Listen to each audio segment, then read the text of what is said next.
Central women's কলেজের BBA honours marketing বিভাগের দ্বিতীয় বর্ষের ছাত্রীদেরকে অনলাইন ক্লাসে স্বাগত জানাচ্ছি। আমি শুক্লা দাশগুপ্তা, সহযোগী অধ্যাপক ও বিভাগীয় প্রধান, মার্কেটিং বিভাগের পক্ষ থেকে। আমি আজ তোমাদের সাথে দ্বিতীয় অধ্যায় ফুড মার্কেট ও প্রতিষ্ঠানসমূহ নিয়ে আলোচনা করব। আমি গত 18/6/2020 তারিখের ক্লাসে খাদ্য গ্রহণ পদ্ধতি কাকে বলে এই পর্যন্ত আলোচনা করেছিলাম। আজ আমি তার পরবর্তী পাঠ থেকে তোমাদের সাথে আলোচনা শুরু করব। আজ পড়াচ্ছি খাদ্য ভোগের পরিসংখ্যান থেকে। তো আমরা এই ফুড মার্কেট সম্পর্কে বা প্রতিষ্ঠান সম্পর্কে যেটা প্রথমেই জেনেছিলাম যে মানুষ বেঁচে থাকার জন্য কিছু ক্যালোরিযুক্ত খাবার প্রতিনিয়ত তাকে গ্রহণ করতে হয়, তাকে কর্মক্ষমতা ধরে রাখার জন্য, সুস্থ থাকার জন্য। তো এখানে এই যে খাদ্য ভোগের যে পরিসংখ্যান, এটা আমরা এখন জানব, যেটা কিসের উপরে নির্ভরশীল। কোনো দেশের জনসংখ্যা কত, তারা কোথায় বসবাস করছে, তারা কিভাবে জীবন ধারণ করে, সেই সম্পর্কে পর্যালোচনা করাকেই বলে খাদ্য ভোগের পরিসংখ্যান। এখন এই খাদ্য ভোগের পরিসংখ্যানে কিছু উপাদান প্রভাব বিস্তার করে। যেমন কি জনসংখ্যার বৃদ্ধির গতি। যে দেশের জনসংখ্যার বৃদ্ধির হার যত বেশি, সে দেশে কি হয়, তার খাদ্য গ্রহণের বা ভোগের পরিমাণও বেশি। যেমন আমরা বাংলাদেশের কথা বলতে পারি, ভারত, তারপরে চায়নার কথা বলতে পারি। এখানে জনসংখ্যার বৃদ্ধির হার প্রচুর পরিমাণে থাকায় তাদের ভোগের পরিমাণও বেশি। অন্যদিকে দেখতে গেলে যেমন যুক্তরাষ্ট্র, কানাডা বা অন্যান্য অঞ্চলে আমরা এরকম জনসংখ্যা বৃদ্ধির প্রবণতাটা বাংলাদেশ, ভারত কিংবা চায়নার তুলনায় কম থাকায় তো সেখানে তোমার এই যে জনসংখ্যা বৃদ্ধির হারের উপরে নির্ভর করে তাদের কি ভোগের পরিমাণ, অর্থাৎ সেখানে ভোগের পরিমাণও কম। তো এটা কিছু বিষয়ের উপরে এই ধারাটা নির্ভর করে, যেমন অভিবাসন। এক দেশের লোক অন্য দেশে চাকরি সূত্রে অথবা ব্যবসায়ের জন্য অথবা উচ্চতর শিক্ষা অর্জনের জন্য এক দেশ থেকে অন্য দেশে অভিবাসন গ্রহণ করে।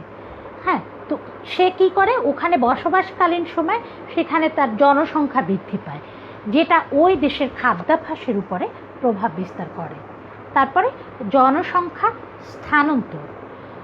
জনসংখ্যা স্থানান্তরের কারণেও কোনো দেশের নির্দিষ্ট অঞ্চলে কিংবা বিশ্বের যে কোনো দেশে জনসংখ্যা স্থানান্তরিত হয়, ফলে ওই অঞ্চল বা ওই দেশের জনসংখ্যা কি হয়, বৃদ্ধি পায়। তারপরে হচ্ছে আয়ের উপর নির্ভর করে। যে দেশের বা যে অঞ্চলের মানুষের আয় বেশি, তার ভোগের পরিমাণ বেশি। যাদের আয় কম, তাদের ভোগের পরিমাণ কম। যেমন জাপানিজদের মাথা পিছু আয় অন্য অন্য দেশের তুলনায় বেশি হওয়ার কারণে তাদের ভোগ ব্যয়ের পরিমাণও বেশি। এরপরে আসো শহরায়ন। শহরায়নের ফলে কি হচ্ছে, একটা নির্দিষ্ট অঞ্চলে জনসংখ্যা বৃদ্ধি পাচ্ছে, যার ফলে কি হচ্ছে, ভোগের পরিমাণও বৃদ্ধি পাচ্ছে।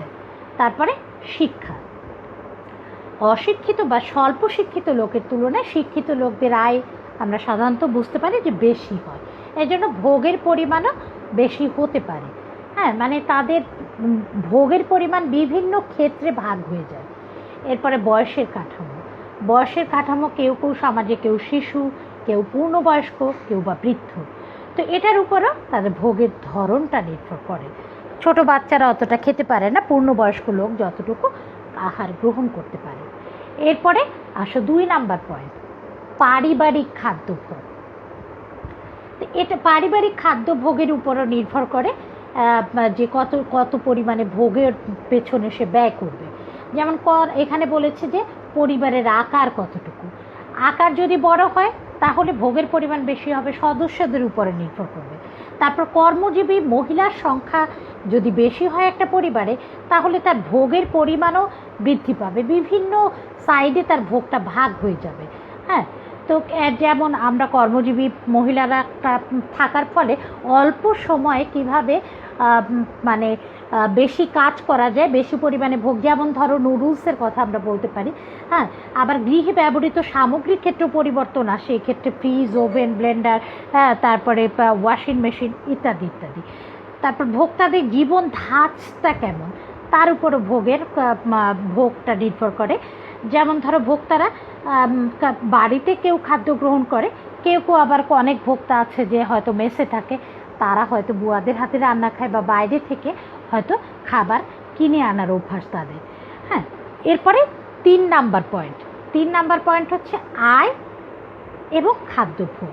তো এই আয়ের উপরেও মানুষের খাদ্যভোগকে প্রভাবিত করে মূলত আয়। ঠিক আছে, তো এখন দেখো এখানে আয় ও খাদ্যভোগ, যেমন ধরো মানে জনসংখ্যা ধীর গতিতে বৃদ্ধি পাচ্ছে, বা মানে ধীর গতিতে বৃদ্ধি পাওয়ার পাশাপাশি অপ্রত্যাশিত মাত্রায় বৃদ্ধি পায় খাদ্যের চাহিদা বৃদ্ধি পায়।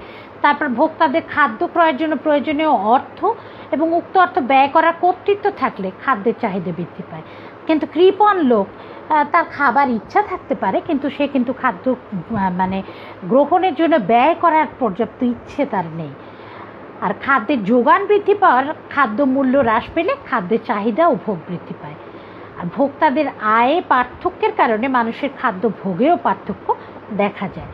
ঠিক আছে, তো এরকম অনেক সময় ভোক্তাদের আয় যে হারে বৃদ্ধি পায় সে হারে কিন্তু ব্যয় খাদ্যের পেছনে মানে অতটা বাড়ে না। তো ভোক্তাদের আয় বৃদ্ধির সাথে সাথে তারা একক পণ্যের পরিবর্তে পণ্য প্যাকেজ বা বান্ডেল অফ মানে প্রোডাক্ট ক্রয় করতে রাজি থাকে। তো ভোক্তাদের আয় ও শিক্ষাগত যোগ্যতা বৃদ্ধি পেলে গুণগত মানসম্পন্ন পণ্য প্রাপ্তির জন্য তারা মানে আকর্ষণ বোধ করে। ঠিক আছে, তো এখানে এই যে আয় ও খাদ্য ভোগ নিয়ে আমরা আলোচনা করলাম। এরপরে আসো খাদ্য ভোগে প্রভাব বিস্তারকারী উপাদান। তো এখানে খাদ্য ভোগে প্রভাব বিস্তারকারী উপাদান বলতে আমরা কি বুঝি, যে কি কি বিষয় খাদ্য ভোগের জন্য প্রভাব বিস্তার করে। আগেই বলেছি ব্যয়ের ধরন। হ্যাঁ, তো ব্যয়ের ধরন কি, ভোক্তাদের খাদ্য বাবদ ব্যয়ের ধরনটা দিন দিন কি হচ্ছে, বৃদ্ধি পাচ্ছে। জনসংখ্যার পরিমাণ বাড়ছে, ভোক্তাদের বিকল্প খাদ্য গ্রহণের কারণে খাদ্য বাবদ ব্যয় বৃদ্ধি পাচ্ছে।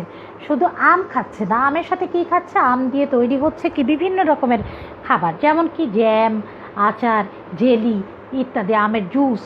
তারপরে মুদ্রাস্ফীতির কারণেও দিনে দিনে খাদ্যদ্রব্যের মূল্য বৃদ্ধি পাচ্ছে, ফলে ভোক্তাদের ব্যয় মানে খাদ্য বাবদ ব্যয় বৃদ্ধি পাচ্ছে। এরপরে আসো কি, জনসংখ্যা। জনসংখ্যা বলতে আমরা জানি কি, কোনো নির্দিষ্ট স্থান বা দেশে জনগণের মোট পরিমাণ কত, তাদের অবস্থান কি, তাদের জীবনধারার ধরন কি, আমরা বুঝি ওই দেশের জনসংখ্যা। তো যে এই সকল বিষয় দ্বারা খাদ্য বাজারজাতকরণ কি হয়, প্রভাব বিস্তার করে। হ্যাঁ, তো ঘনবসতিপূর্ণ এলাকায় খাদ্যের চাহিদা কি থাকে, বেশি থাকে।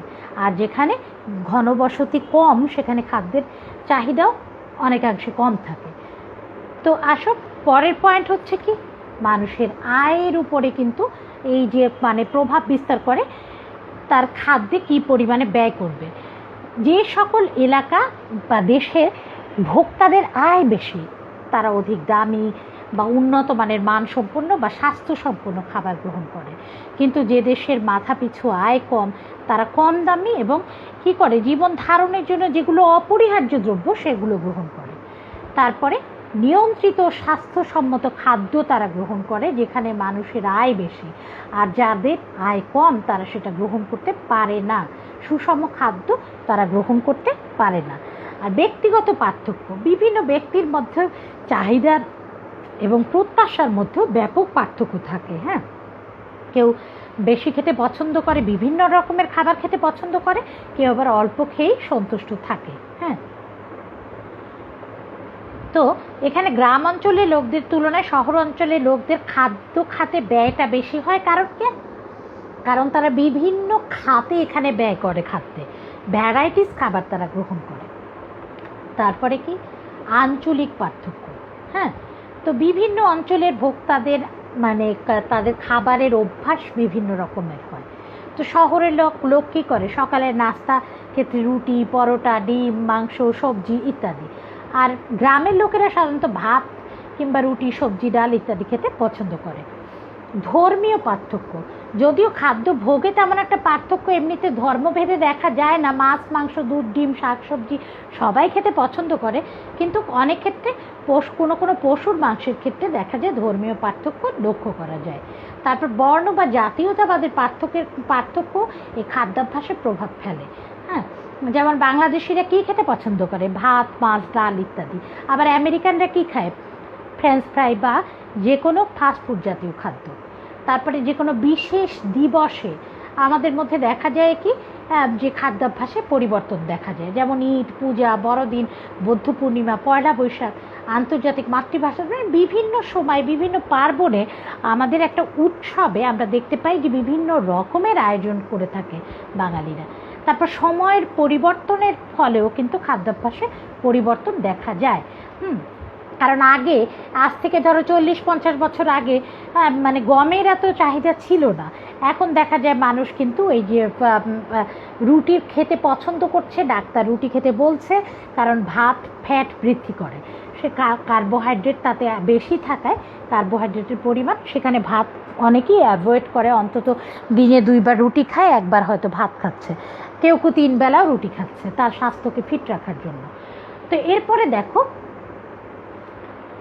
খাদ্য বাজারজাতকরণ মিশ্রণ। মেয়েরা, বাজারজাতকরণ মিশ্রণ মূলত কত প্রকার আমরা জানি? 4 প্রকার। কি কি মনে আছে তো? প্রোডাক্ট, প্রাইস, প্লেস এবং প্রমোশন।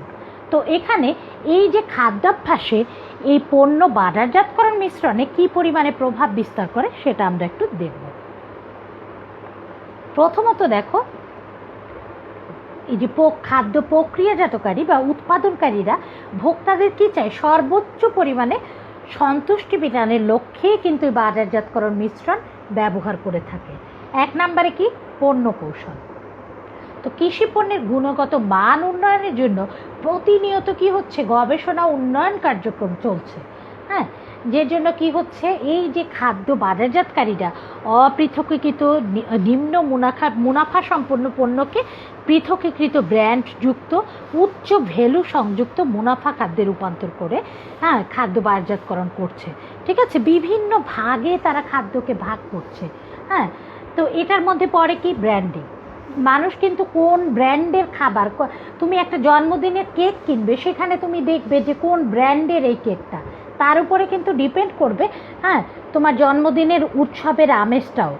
তো এই যে মানুষ ব্র্যান্ডিংকে পছন্দ করে। তো ব্র্যান্ড আমরা কি জানি? কোনো নাম, টার্ম, চিহ্ন বা ডিজাইন যা বিক্রেতা পণ্যকে প্রতিযোগীর পণ্য থেকে কি করে?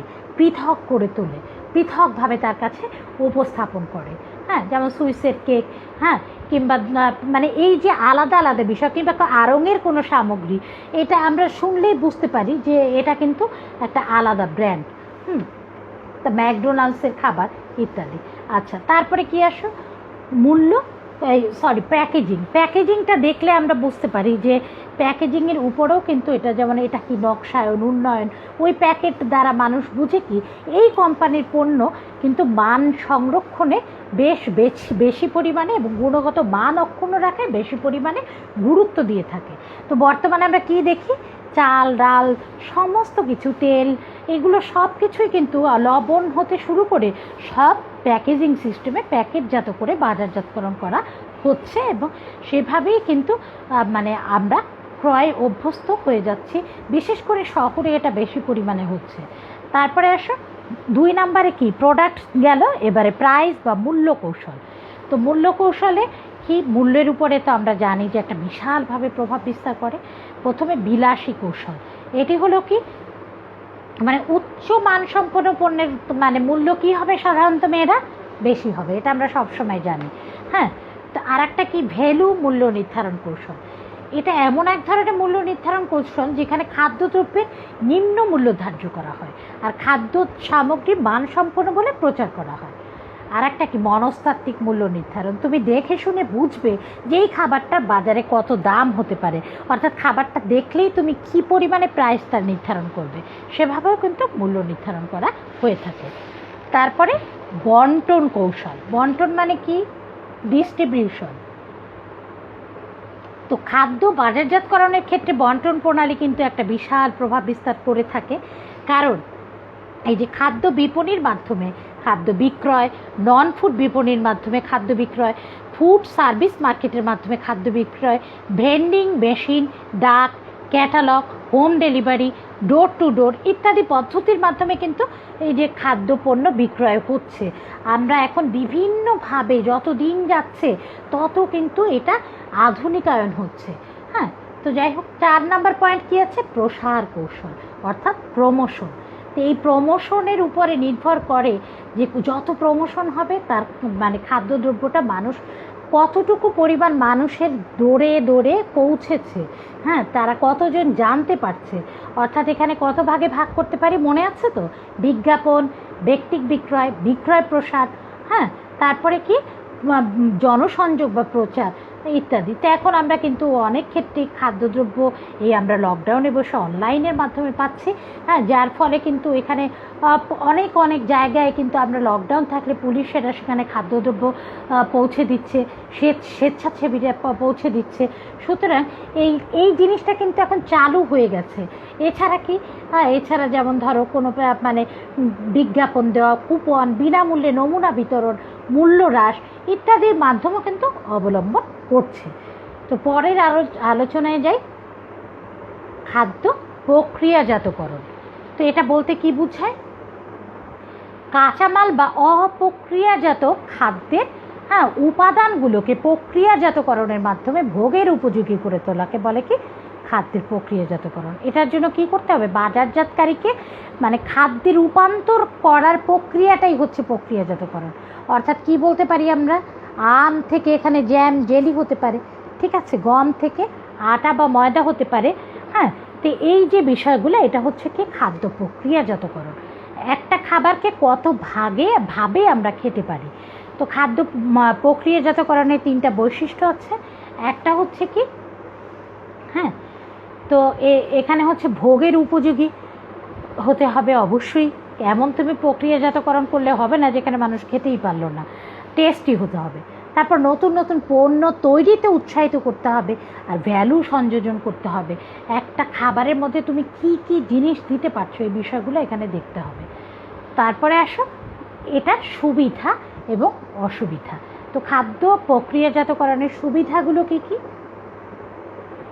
সহজ যে কি করা যায়? বাজারজাতকরণ করা যায় এবং বন্টন করা যায়, হ্যাঁ। তো এই প্রক্রিয়াজাতকরণ করলে কি হয়? তুমি এখানে আম ছিল, আমটা পচে যেতে পারে, কারণ আম হচ্ছে কি? কৃষিজাত পণ্য, এটা একটা পচনশীল পণ্য।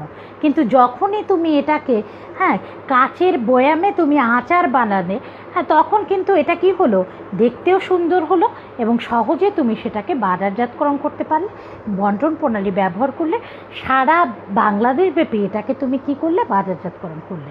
তারপর মৌসুমে খাদ্যের সহজলভ্য করে তোলা যায়। তুমি আম মৌসুম ছাড়া অন্য মৌসুমেও কিন্তু খেতে পারছো, আচার খেতে পারছো, জ্যাম জেলি খেতে পারছো, জুস যদি এরকম মানে হিমাগারের মাধ্যমে তুমি সংরক্ষণ করে রাখো, সেখানে কিন্তু তুমি খেতে পারবে পরবর্তীতে জুস হিসেবেও। পচনশীল খাদ্য সংরক্ষণ করা যায়, যেটা আমি বলছিলাম, হ্যাঁ। বিভিন্ন খাদ্যের সংমিশ্রণ করতে পারছো, বিভিন্ন রকম খাদ্য সংমিশ্রণ করে তুমি খেতে পারছো। তারপরে হচ্ছে কি? সহজে পরিবহন করা যায়, কারণ পচনশীল পণ্য কিন্তু পরিবহনের সময় অনেক সময় নষ্ট হয়ে যায়, হ্যাঁ। তারপরে ভ্যালু বৃদ্ধি করছে, একটা খাদ্যের বিভিন্নভাবে উপযোগিতা সৃষ্টি হওয়ার ফলে মানুষের মনে যে খাবার আগ্রহটা সৃষ্টি হচ্ছে, ফলে ভ্যালু বৃদ্ধি পাচ্ছে। তারপর বিষাক্ত পদার্থ দূরীকরণ হচ্ছে, ঠিক আছে। তো এরপরে আসো কি? এটা অসুবিধা বা এই যে সমস্যা সমাধানের উপায়। তো কারখানা ও যন্ত্রপাতি বাবদ বিনিয়োগ বৃদ্ধি পাচ্ছে। কারণ কি? প্রক্রিয়াজাতকরণের ফলে কি হচ্ছে? শিল্পায়ন হচ্ছে, ফলে বিনিয়োগ বাড়ছে। খাদ্য গুণ অনেক সময় নষ্ট হয়ে যাচ্ছে। আম খেলে যে পরিমাণে তুমি খাদ্য গুণ পাবে, সেটা প্রক্রিয়াজাতকরণের ফলে হয়তো বা অনেক সময় নষ্ট হয়, সব ক্ষেত্রে হয় না। আর প্রিজারভেটিভ ব্যবহার করার ফলে অনেক সময় শরীরের জন্য ক্ষতিকারক হয়। ধাতব পদার্থের সংমিশ্রণের ফলে অনেক সময় কি হয়? ভোক্তাদের জন্য সেটা ক্ষতিকারক হতে পারে।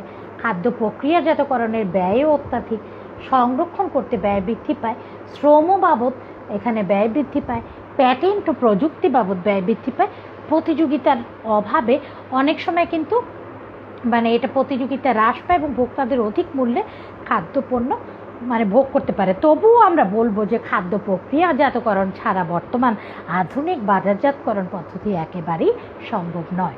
ঠিক আছে, এরপর আসো খাদ্য উৎপাদনে বাজারজাতকরণ ব্যবস্থাপনা কী করতে পারে।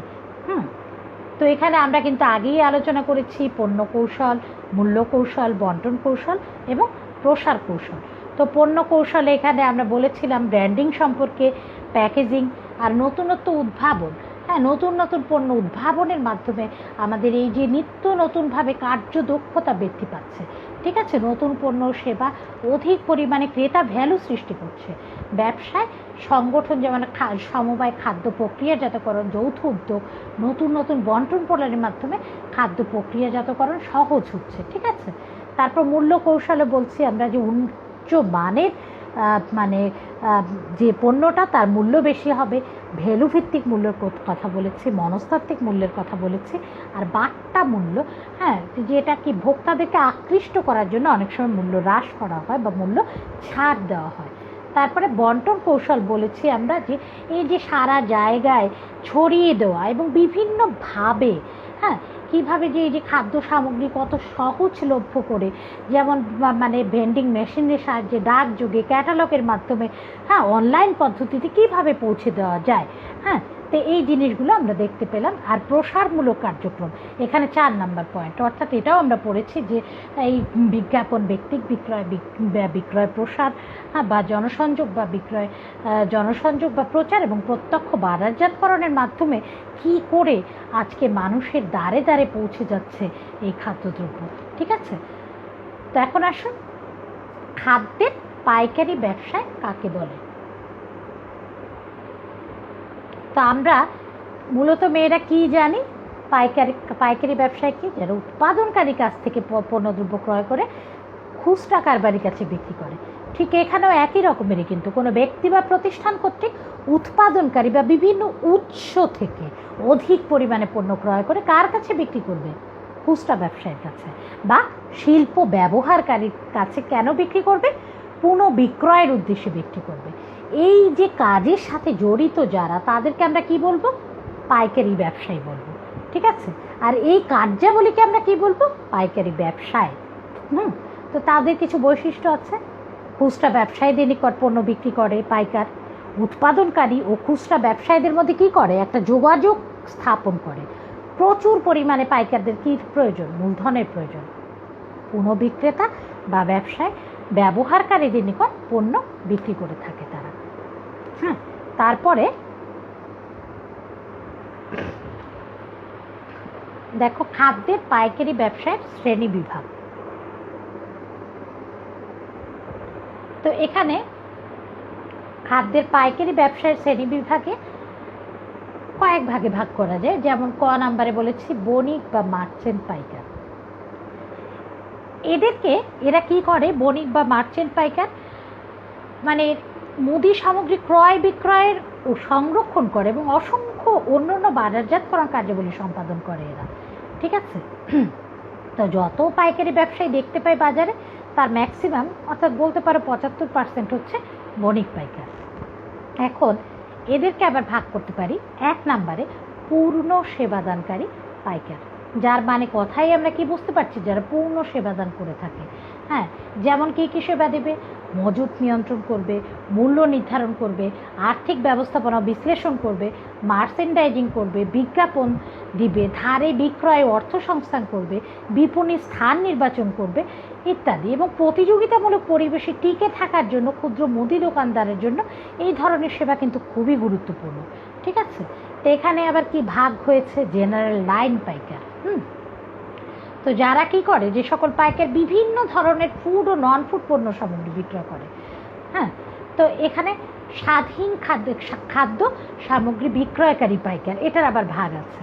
তো যারা কি করে? স্বাধীনভাবে খাদ্য সামগ্রী বাজারজাতকরণ করে, তাদেরকে আমরা কি বলবো? স্বাধীন খাদ্য সামগ্রী বিক্রয়কারী পাইকার। আর খাদ্যদ্রব্যের খুচরা ব্যবসায় বিপণীমালা, একই মালিকানা ও পরিচালনায় দেশে বিভিন্ন স্থানে শাখা খুলে যদি বিভিন্ন উৎস হতে খাদ্য সামগ্রী সংগ্রহ করে বিক্রয় করে তাকে বলবো কি খাদ্যদ্রব্যের খুচরা ব্যবসায় বিপণীমালা।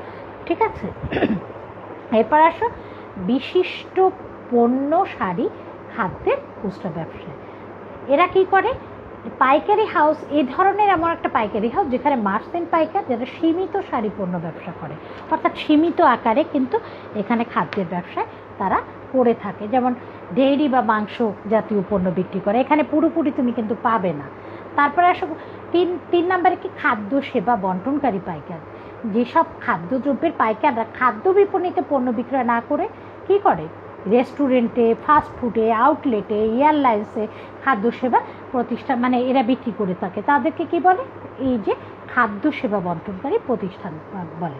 আর পাইকারি ক্রয় ক্লাবগুলো, এরা হলো কি এক ধরনের খাদ্য উৎপাদনকারী পাইকারি ব্যবসায় যারা ব্যবসায়ীদের নিকট বৃহৎ লটে পণ্য বিক্রয় করে থাকে, বড় বড় কন্টেইনারে পণ্য বিক্রয় করে থাকে। তারপরে 2 নাম্বার হচ্ছে কি সীমিত সারি খাদ্যের পাইকার। তো যে সকল পাইকারি ব্যবসায়ীরা সীমিত সারি খাদ্যের পাইকারি ব্যবসা পরিচালনা করে, তো সীমিত আকারে সেবা দেয়, তাদেরকে বলে কি সীমিত সারি খাদ্যের পাইকার। তারপরে আসো খ। তো ক কি ছিল মেয়েরা? আমরা কতে যাই, বণিক বা মার্চেন্ট পাইকারের এতগুলো ভাগ কিন্তু আমরা পেলাম। এবার আসো খ, উৎপাদনকারীর বিক্রয় শাখা। এটা কি? উৎপাদনকারী নিজে শাখা স্থাপন করে যখন খাদ্য সামগ্রী খুচরা বা মানে খুচরা খাদ্য ব্যবসায়ীদের নিকট বিক্রি করে উৎপাদনকারীর বিক্রয় শাখা বলে তাকে। ঠিক আছে, তো এদের মাধ্যমে খাদ্যদ্রব্যের পাইকারি ব্যবসায় 17% কার্য সম্পাদন হয়। হ্যাঁ, যে খাদ্যদ্রব্য মজুত করে, বিক্রয় করে, পরিবহন করে, বাজারজাতকরণ, গোয়েন্দাগিরি কার্য সম্পাদন করে। তারপরে পাইকারি এজেন্ট ও দালাল, এরা মূলত কি করে? এদের মানে খাদ্যদ্রব্যের পাইকারি প্রায় 14% এদের কাজ সম্পাদন হয়। তো এরা বিনিময়ে কি করে? এজেন্ট বা দালালরা কি করে? সাধারণত কমিশনের মাধ্যমে কাজ করে থাকে। ঠিক আছে, তো তারপরে আসো খাদ্যের খুচরা ব্যবসায়। হ্যাঁ, তো খুচরা ব্যবসায় কি করে? পাইকারি ব্যবসায়ীদের নিকট থেকে খাদ্যদ্রব্য ক্রয় করে চূড়ান্ত ভোক্তার নিকট বিক্রি করে। তো এরা মূলত কি 80% খাদ্যের খুচরা ব্যবসায় কিন্তু এই যে দেশে নিয়োজিত আছে আমাদের দেশে। তো যাই হোক, এখন খুচরা ব্যবসায় হচ্ছে কোনো ব্যক্তি বা প্রতিষ্ঠান বা ব্যবসায় কার্যক্রম, এরা খুচরা ব্যবসায়ের মানে মাধ্যমে পাইকার উৎপাদনকারীর সাথে ভোক্তার যোগাযোগ স্থাপন বা সংযোগ হয় এবং খুচরা ব্যবসায়ী চূড়ান্ত ভোক্তার নিকট পণ্যদ্রব্য বিক্রয় নিয়োজিত থাকে। আর এই ব্যবসার মাধ্যমে খুচরা মূল্যে পণ্যদ্রব্য বিক্রয় করা হয়। এখন এটার আবার প্রকারভেদ আছে। প্রকারভেদে কি কি আমরা কিন্তু মার্কেটিংয়ে এমনি পড়েছি যে সুপার মার্কেট। ঠিক আছে, তো সুপার মার্কেট কি? যে খুচরা ব্যবসায় ক্রেতাদের নিজস্ব সেবায় ও সেলফ সার্ভিসের মাধ্যমে খাদ্য সামগ্রী ক্রয় বিক্রয় করা হয়, তাকে বলে কি সুপার মার্কেট। হ্যাঁ, এখানে বিভিন্ন ধরনের খাদ্য, মুদি, গৃহস্থালী সামগ্রী এখানে কিন্তু পাওয়া যায়। আচ্ছা, তো এই সুপার মার্কেটের মাধ্যমে 70% খাদ্য সামগ্রী ভোক্তাদের নিকট বিক্রি করা হয়। তারপরে আসো খুচরা মুদি দোকান। এটার মাধ্যমে আমরা কি করি? যে মুদি দোকানে মানে আশেপাশে ভোক্তার উক্ত দোকান থেকে নিয়মিতভাবে মুদি বা খাদ্য সামগ্রী ক্রয় করে। মুদি দোকান বিক্রয়ের 80% ও খাদ্য সামগ্রী বিক্রয়ের 20% খাদ্য ব্যতীত অন্যান্য পণ্য সামগ্রী এখানে কিন্তু মানে বিক্রি হয়। সুবিধা পণ্যের দোকান, তো সুবিধা পণ্যের বিপণিতেও খাদ্য সামগ্রীর পাশাপাশি অন্যান্য পণ্য সামগ্রী বিক্রি করা হয়। এটা সাধারণত 10%, যেমন বেকারি ও মাংসের দোকান ও খুচরা মুদি দোকান।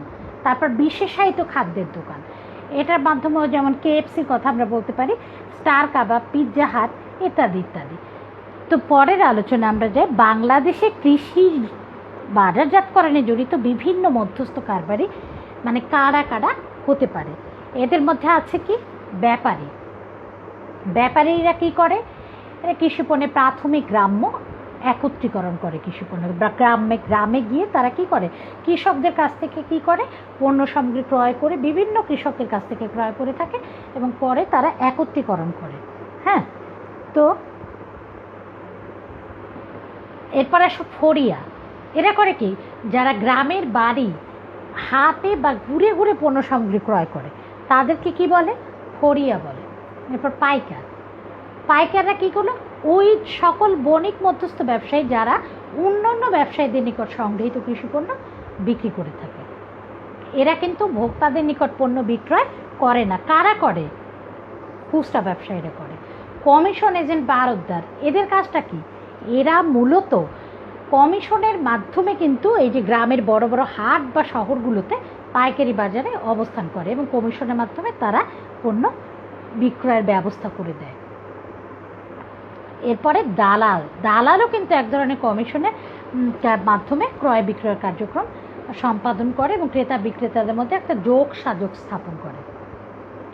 তো খাদ্যশস্যের মিল মালিক, তো খাদ্যশস্যের মিল মালিকরা হলো ওই ধরনের ব্যবসায়ী যাদের নিজস্ব গুদামঘর ও মিল বা কল বা ফ্যাক্টরি থাকে।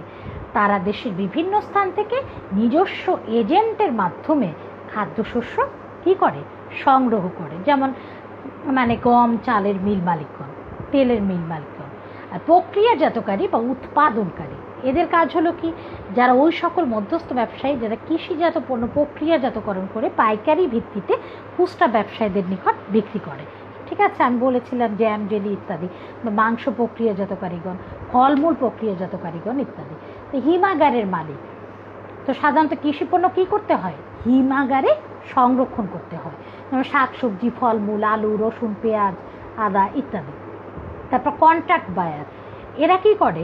এরা এই ধরনের মধ্যস্থ ব্যবসায়ী যারা কৃষকদের উৎপাদিত পণ্য সকল কী করে, বা পণ্যের অংশ বিশেষ ক্রয়ের জন্য অগ্রিম চুক্তি করে। ঠিক আছে, যেমন আখ, বীজ, দুধ, আম, কাঁঠাল আগে থাকতেই তারা ওই ক্ষেতটা কিনে ফেললো। আমের ক্ষেত আগে থাকতেই তারা কিন্তু এখানে অর্ডার দিয়ে ফেললো।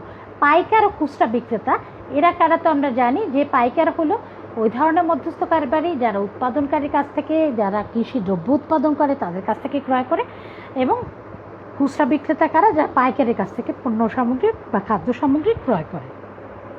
বা একত্রীকরণ পাইকার, তো এরা হলো কি? ওই সকল মধ্যস্থ ব্যবসায়ী যারা কন্ট্রাক্ট বায়ারদের বা চুক্তিবদ্ধ ক্রেতাদের নিকট থেকে পণ্য ক্রয় করে কি করে? একত্রীকরণ করে। মাংস ব্যবসায়ী, এরা কারা? উৎপাদনকারী বা পাইকারদের নিকট থেকে জীবন্ত কি করে? একটা খাসি বা একটা গরু কিনে এনে তারপরে কি কেজি দরে সেটাকে কেটে তারা বাজারে বিক্রি করে। আর হকার কারা? এরা হলো যারা বাড়ি বাড়ি গিয়ে, ক্রেতাদের বাড়ি বাড়ি গিয়ে বা রাস্তায় রাস্তায় ঘুরে ঘুরে যারা বিক্রি করে খাদ্যদ্রব্য। আর খুচরা বিক্রেতা আমি আগেই বলেছি যারা ওই ধরনের মধ্যস্থ কারবারি যারা কৃষিপণ্যের উৎপাদনকারী পাইকারদের নিকট থেকে কৃষিপণ্য ক্রয় করে চূড়ান্ত ভোক্তার নিকট বিক্রি করে। এখন এই যে কৃষিপণ্য, এটা আমদানি রপ্তানিতে অর্থনীতিতে একটা বিশেষ অবদান রাখে। তো কীভাবে অবদান রাখে? এটা বাজার সম্প্রসারণে সাহায্য করে, আন্তর্জাতিক বাজারে অংশগ্রহণ করে, তারপরে চাহিদা পূরণ করে, আন্তর্জাতিক কূটনীতি ও বৈদেশিক সম্পর্ক স্থাপনে সাহায্য করে, লেনদেনে ভারসাম্য আনয়ন করে, আত্মনির্ভরশীল জাতি গড়তে সহায়তা করে, অর্থনৈতিক উন্নয়নে সহায়তা করে। আর এই যে কৃষি ব্যবসার অর্থনৈতিক কারণটা কি? কেন দেশগুলো ব্যবসায় লিপ্ত হয়, তারপর তুলনামূলক সুবিধার নীতি কী, ব্যবসায় ব্যয় ও সুবিধা কী ইত্যাদি কিন্তু আমরা এটার মাধ্যমে দেখতে পারি। আর খাদ্যের আন্তর্জাতিক ভোক্তা বা ক্রেতা কারা? তো 15% খাদ্য কিন্তু বিশ্ব বাজারে সরবরাহ করা হয়, মেয়েরা এটা মনে রাখতে হবে। সুতরাং সবচেয়ে যুক্তরাষ্ট্র হচ্ছে বিশ্বের সবচেয়ে বৃহৎ রপ্তানিকারক দেশ। আর কৃষি পণ্যের ব্যবসায়ের নীতি, এটা হচ্ছে 1 নম্বরে সংরক্ষণ ও মুক্ত বাণিজ্য। তো এটা কি? সরকার কৃষি পণ্যের বাজারজাতকরণ কর্মসূচিকে নিয়ন্ত্রণের জন্য, সংরক্ষণ নীতি উদারীকরণের জন্য মুক্ত বাণিজ্য নীতি অবলম্বন করে থাকে। আর একটা কি? রপ্তানি সম্প্রসারণ কর্মসূচি গ্রহণ করে থাকে, তারপর বৈদেশিক মুদ্রার বিনিময় হার নির্ধারণ করে থাকে, রাষ্ট্রীয় ব্যবসায় কর্মসূচি নির্ধারণ করে থাকে। সুতরাং আজকে এই পর্যন্তই আমরা আলোচনা শেষ করছি। মেয়েরা সুস্থ, সুন্দর ও নিরাপদ জীবন কাটাও এই প্রত্যাশায় সকলকে ধন্যবাদ।